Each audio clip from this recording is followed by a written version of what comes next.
distance. In football, you're going to be covering maybe 20-30 meters distance. For a sprint anyway, so you're going to be covering a whole lot more, maybe like, I don't know, if you're lazy, 7 kilometers a game.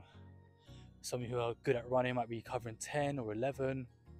But also from a speed perspective, if you're running at top speed, it's probably better to work on your acceleration. So acceleration is being able to achieve your top speed in a short amount of distance, where top speed is pretty much top speed.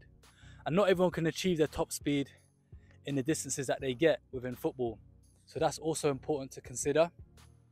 So these activities obviously cover a small amount of ground, working more on the anaerobic aspect.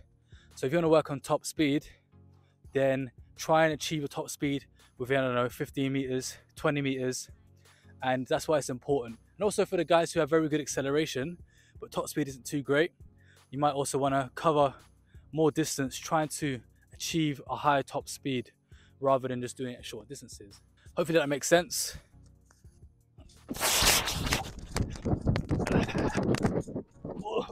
We also have to look at agility. Not everything is just about speed. Being able to change direction at a quick turn of pace. Using these cones for a bit of feedback to then say, all right, as soon as I approach that cone, I'll go around it. Obviously this is more of a repetition factor. It's not so much realism based. So the only way you can make it realistic is if you have obviously players in front of you, you're working in with a team. But if you're by yourself, it's going to be more repetition based. And of course, working in your agility with and without the ball is very important. Accelerating in different directions. You don't necessarily have to be very quick, but it's also being good to change direction, because that also can help you evade opponents who are trying to tackle you, or you're just trying to get yourself out of tight spaces. A variation you can try, sort of spider webs everywhere. So guys, another variation you can try is this one here. Is one of my favorite ones. So we've done the linear, we've done the zigzag, very basic but very effective. So this one here, guys, I've designed myself. Obviously other coaches may have used it. I'm not going to claim I made this one, but I tend to use this one a lot. And this is pretty much a zigzag fashion, but the turns aren't as aggressive. You can make it, it's like a 2-in-1. I'll show you now. Basically with this one, I'm going to go around this one. I'm going to go here, get to this point, and then we can go on the outside of this one, in and out, in and out.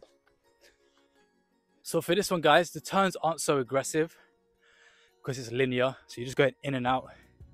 But you can also do it where you're zigzagging as well. So you've got the ball here, and there's a lot more zigzags now, which is also good. So it kind of saves you time in a way. There's that one you can do on here, and there's also another one which you can do. So that's 2 pretty much on this one. And there's another one, the last one, is you kind of skipping one. So with the zigzag, you're not going from here to here, you go from here to the next one, but you're still going to cover all the cones. Okay, so here we go. Here, out here, then we go to this one, then we go to that next one here, we'll go to this one here, and we finish off. Just with that pattern, you can do 3 exercises, probably more, but those are the ones I tend to stick to. It's nice and simple, straightforward, nothing too complex. But you can actually do 3 patterns of activities or 3 patterns of movement on cones set out like that. So hopefully this helps, guys. I'm chucking a lot of experience and value and knowledge your way. So if you can, guys, like, subscribe, it would help out a lot. Getting this work out there to help improve sport specific people, footballers, and people who want to improve their anaerobic endurance, their agility, their speed, all these types of things. But there you go, guys. Peace out.